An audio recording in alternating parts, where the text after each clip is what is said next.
중국 춘추시대 최고 미인 서씨는 군산 출신이다.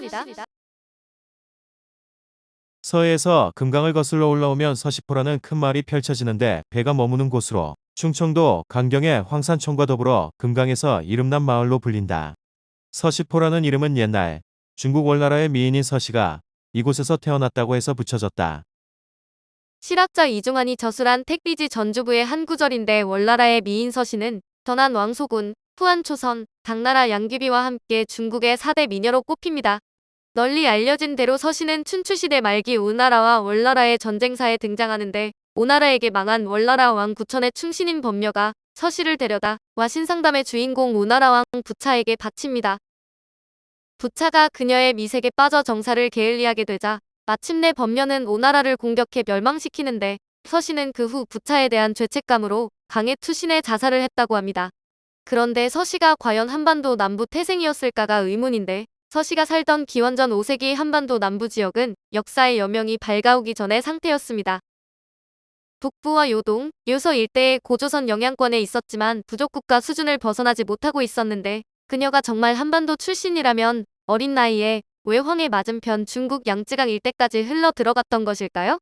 고등학교 교과서에도 실려있는 택리지는 이중환이 전국을 답사하면서 각 지역의 인심과 풍속, 문화의 생산지 및 집산지 등을 파악해 영조 27년인 1751년에 쓴 지리서입니다. 산업공상의 유래와 사대부의 사명 등을 논한 3인총론, 팔도의 역사 요약과 함께 지역성과 출신 인물을 결부시킨 팔도총론, 지리 생리 인심선수의 4가지 관점에서 입지 조건을 설명한 복거총론으로 구성됩니다. 당시의 정치와 경제 및 문화 등 각 방면에서 주목할 만한 많은 견해를 피력하는데 상업적 농업을 중시했으며 상업의 발달은 필연적으로 도시의 발전과 교역의 증대를 가져온다고 봤습니다. 그의 주장은 박지원, 박재가 등의 북학파 학자들에게 계승됐는데 이중환은 우리나라에서 가장 기름진 땅으로 전라도의 남원, 구례와 경상도의 성주, 진주를 꼽았습니다.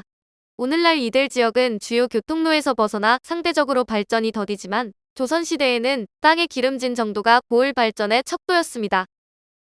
이들 지역은 논에 벽실을 한 말 뿌려서 최상은 140마를 거두고 그 다음은 100마를 거두며 최하는 80마를 거둔다고 택리지는 소개합니다.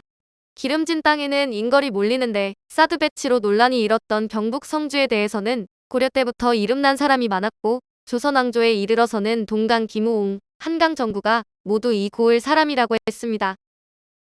이중환은 설총, 최치원, 안양, 정몽주, 길재 등 조선 4대부의 출발점이 경상도였다는 점을 들어 경상도의 풍속을 매우 호의적으로 평가합니다.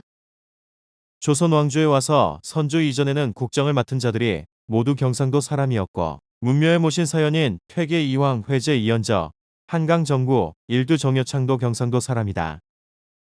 그러나 인조 이후 율곡 이, 우계성운, 백사 이항복의 문화생들이 전국을 평정하면서부터는 서울에 대대로 사는 집안의 사람들을 집중적으로 등용했습니다.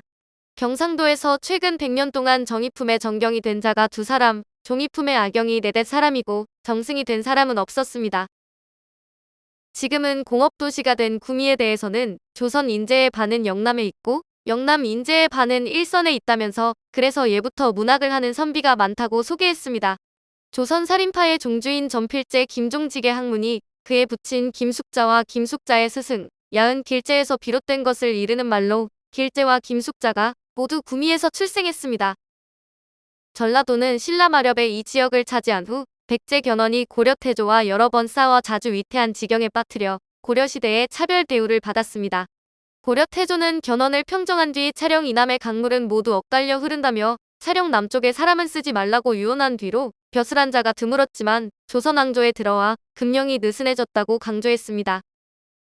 전라도에는 땅의 신령스런 기운을 타고난 인걸이 적지 않은데 기대승은 광주 사람이고 이항은 부안 사람이며 김인후는 장성 사람인데 모두 도학으로 이름이 높았습니다. 고경명과 김천일은 모두 광주 사람으로 저리로 이름났으며 윤선도는 해남 사람이고 이상형은 남원 사람인데 문학의 대가였고 장군 정지와 금난 정충신은 광주 사람으로서 장수로 명성을 떨쳤습니다. 평안도, 함경도 등 서북인들은 조선 사회에서 크게 따돌림을 당했는데 왕씨에게서 왕위를 물려받은 태조 이성계를 옹위한 공신들 가운데에서는 서북 출신의 맹장이 많았습니다. 태조는 나라를 세운 뒤 이 같은 일이 또 일어날 것을 경계해 서북 사람을 쓰지 말라고 명령해 평안도, 함경도에는 300년 동안 벼슬을 한 사람이 없었습니다.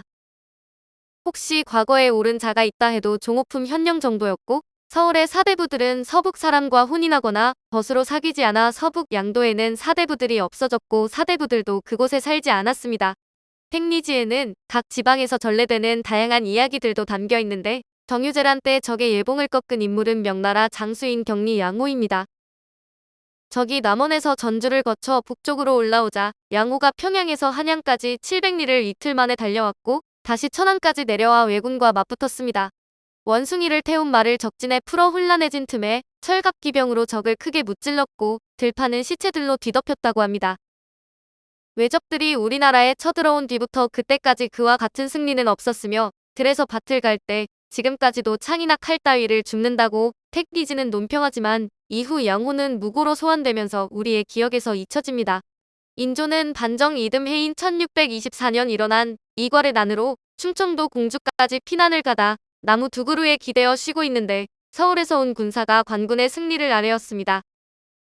이에 인조는 나무를 기특하게 여겨 두 나무의 통정대부에 벼슬을 내렸는데 택리지는 그 뒤 관아에서 나무 옆에 정자를 지었는데 나무는 말라 죽고 정자만 남아 있다고 적었습니다.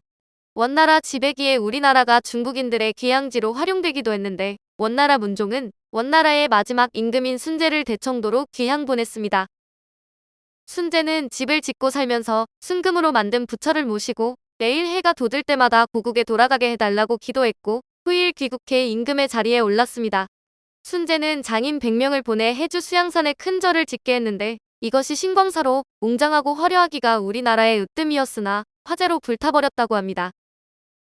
대마도에 대한 언급도 이채로운데 대마도는 외국에 딸린 것이 아니지만 두 나라 사이에 있으면서 외국을 빙자해 우리에게 요구하고 우리나라를 빙자해 외국에게 중하게 보이는 박진 노릇을 하면서 이로움을 취했다고 합니다. 택리지의 저자인 이종환은 서울에서 태어났으며 후는 청담인데 성우 이익과는 친척으로 24세가 되던 1713년 증광 문과의 병과로 급제해 벼슬이 정오품 병조정랑에 이르렀습니다.